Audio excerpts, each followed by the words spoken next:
ਇਸ਼ਕ ਕਮਾਉਣਾ ਔਖਾ, ਕਿਸੇ ਨੂੰ ਯਾਰ ਬਣਾਉਣਾ ਔਖਾ।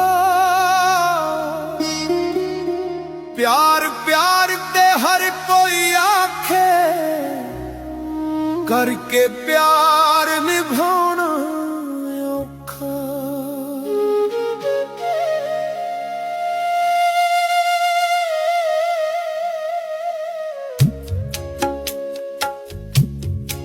हर कोई दुखां ते हस लेंदा है, किसे दा दर्द वंडाउणा औखा। गल्लां नाल नहीं रुतबे मिलदे, जोगी भेस वटाउणा औखा। कोई किसे दी गल नहीं सुनदा, लोकां नूं समझाउणा